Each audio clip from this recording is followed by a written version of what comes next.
ഇടുക്കിയെ വിറപ്പിച്ച അരിക്കൊമ്പൻ എന്ന കാട്ടാനയെ പൂട്ടാനുള്ള കൂടിന്റെ നിർമ്മാണം ഇന്ന് ആരംഭിക്കും. ദൗത്യത്തിന് മുന്നോടിയായി പോലീസ് സുരക്ഷയടക്കം എല്ലാ മുൻകരുതലുകളും സ്വീകരിക്കും.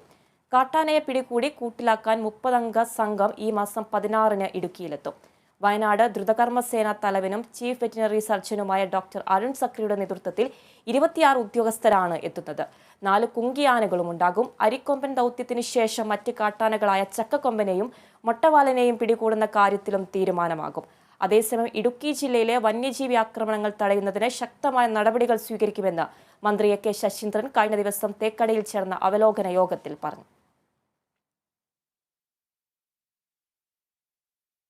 കാട്ടാനയെ പേടിച്ച് വൈകിട്ട് 6 മണി കഴിഞ്ഞാൽ പുറത്തിറങ്ങാൻ പോലും കഴിയാതെ ഭയന്നു കഴിയേണ്ട അവസ്ഥയിലാണ് ഇടുക്കി ശാന്തൻ പാറക്കാർ. ഏതു നിമിഷവും ഉണ്ടാകാനിടയുള്ള ആക്രമണം ഭയന്നാണ് ഇവർ ഓരോ രാത്രിയും വെളുപ്പിക്കുന്നത്. ഏറെക്കാലങ്ങളായി ശാന്തൻ പാറക്കാരുടെ ജീവിതം ഇങ്ങനെയാണ്.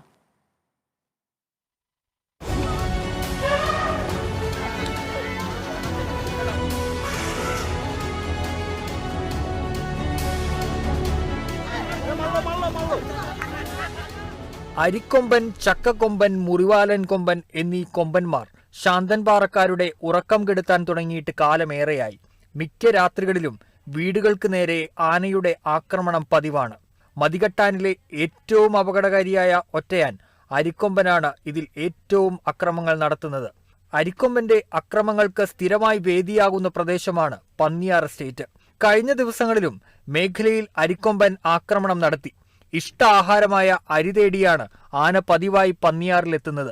തുടർച്ചയായ ആക്രമണങ്ങളിൽ റേഷൻ കട പൂർണ്ണമായും തകർന്നു. നിലവിൽ തൊഴിലാളികൾ താമസിക്കുന്ന ലയത്തിലാണ് കട പ്രവർത്തിക്കുന്നത്. ഇവിടേക്ക് ആന എത്തുമോ എന്ന ആശങ്കയിലാണ് തോട്ടം തൊഴിലാളികൾ. റേഷൻ കട താൽക്കാലികമായി ഇവിടെ നിന്ന് മേളിലേക്ക് മാറ്റിവെച്ചപ്പോൾ അരി കിട്ടാണ്ടായപ്പോഴാണ് ഈ ക്യാൻറ്റീൻ്റെ അടുക്കളയും അതുപോലെ അപ്പുറമുള്ള മുറികളൊക്കെ തല്ലിപ്പോച്ചത്.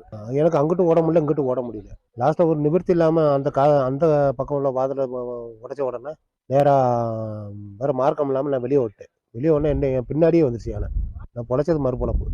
പതിറ്റാണ്ടുകൾക്ക് മുൻപ് മണ്ണും കല്ലും ഉപയോഗിച്ച് നിർമ്മിച്ച കെട്ടിടത്തിലാണ് തൊഴിലാളികളുടെ താമസം. ശക്തമായ മഴയിൽ നിലംപതിക്കാൻ സാധ്യതയുള്ള ലയം.